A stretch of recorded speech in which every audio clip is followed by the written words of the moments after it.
ભરૂચના ઝઘડિયામાં 10 વર્ષની બાળકી સાથે દુષ્કર્મનો બનાવ સામે આવ્યો છે, જેને લઈને આમ આદમી પાર્ટીના ધારાસભ્ય ચૈતર વસાવા વડોદરા પહોંચ્યા હતા।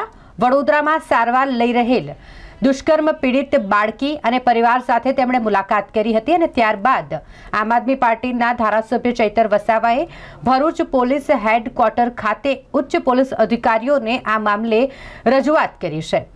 આ નરાધમને ફાંસીની સજા આપવામાં આવે, કડકમાં કડક સજા આપવામાં આવે, આ મામલે ફાસ્ટ ટ્રેક કોર્ટમાં કેસ ચલાવવામાં આવે તે અંગેની રજૂઆત તેઓ દ્વારા હેડ પોલીસ ક્વાર્ટર ખાતે કરવામાં આવી છે। આજે અમે જે ઝઘડિયા 10 વર્ષની માસૂમ દીકરી પર જે દુષ્કર્મ થયું હતું અને દીકરી હાલમાં એસએસજી હોસ્પિટલ વડોદરા ખાતે એડમિટ છે, ત્યારે એમની મુલાકાત લીધી, એમની તબિયત અને ત્યાં સારવારમાં ઉપસ્થિત ડોક્ટરની ટીમ સાથે ચર્ચા કરી, એમના પરિવારને સાંત્વના આપી, હિંમત આપી અને ત્યારબાદ ભરૂચ એસપી શ્રીને રજૂઆત કરવા માટે અમે આવ્યા છે કે આ કેસ એની ટ્રાયલ ઝડપી ચાલે, કાં તો ફાસ્ટ ટ્રેક કોર્ટમાં ચલાવવામાં આવે અને જે પણ નરાધમે આ કૃત્ય કર્યું છે એને ફાંસીની સજા સુધી પહોંચાડવામાં આવે એવી અમારી માંગણી છે। એક એવો દાખલો બેસાડવામાં આવે કે જેના કારણે ગુજરાતમાં જે અવારનવાર આવા બનાવો બને છે, આવા રાક્ષસી કૃત્ય કરનારાઓ ઘણા અહીં ફરે છે, એમને પણ આવા રાક્ષસી કૃત્ય કરવાની હિંમત ના થાય એટલા દાખલા બેસાડવામાં આવે એવી અમારી માંગણી છે।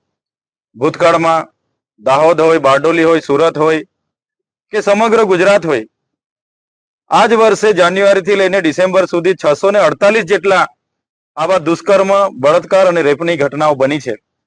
ત્યારે ક્યારેક ન્યાયમાં ઘણું મોડું થતું હોય છે, એટલા માટે પરિવાર, એમના કુટુંબીજનો કે બધા ન્યાયની અપેક્ષા રાખતા હોય છે। ત્યારે અમે આજે ભરૂચ એસપી શ્રી અને એમના તપાસ અધિકારી શ્રી ડીવાયએસપી પટેલ સાહેબને અમે કીધું છે કે ટ્રાયલ ઝડપી ચલાવવામાં આવે, ફાસ્ટ ટ્રેક કોર્ટમાં ચલાવવામાં આવે અને મહિના 2 મહિનામાં આ નરાધમને ફાંસી ચડાવવામાં આવે, એ જ રજૂઆત સાથે અમે આજે એસપી કચેરી પહોંચ્યા છે। ચૈતરભાઈ, અત્યારે અમિત શાહે જે ટીકો કરે છે આંબેડકરને શું કહેશો? લોકશાહીનું મંદિર સંસદ ભવનમાં દેશના ગૃહમંત્રી અમિત શાહે જે ટીકા ટિપ્પણી કરી છે કે ભાઈ આજે તો ફેશન બની ગઈ છે આંબેડકર આંબેડકર આંબેડકર કરવાની, એટલી વખત ભગવાનનું નામ લેવામાં આવે તો 7 જન્મોનો સ્વર્ગ મળી જાય એવી ટિપ્પણી જે એમણે કરી છે। ત્યારે અમે આપના માધ્યમથી દેશના ગૃહમંત્રી શ્રી અમિત શાહને કહેવા માંગીએ છીએ, વર્ણ વ્યવસ્થા હતી ભૂતકાળમાં, ત્યારે એસટી, એસસી, ઓબીસી, માઇનોરિટી કે કોઈ પણ સમાજ હોય એને ભણવાની તો દૂર, એને ખુલ્લામાં સ્વતંત્ર ફરવાની કે બોલવાની કે સાંભળવાની પણ પરવાનગી નહોતી।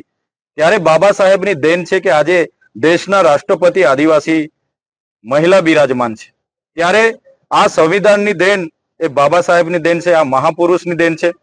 ત્યારે એમના મુખે જે બાબા સાહેબનું અપમાન કર્યું છે અમે ક્યારે સહવાના નથી। આજે પણ ભરૂચમાં કાર્યક્રમ અમારા સાથીઓએ આપ્યો છે, આવનારા દિવસોમાં પણ અમે જ્વલંત કાર્યક્રમો દેશના ગૃહમંત્રી વિરુદ્ધમાં આપવાના છે। અમારી માંગણી છે દેશના ગૃહમંત્રી પદ પરથી રાજીનામું આપે અને જે એમણે ટીકા બાબા સાહેબ નામજોગ કરી છે એ બદલ સમગ્ર દેશવાસીઓની જાહેરમાં માફી માંગે।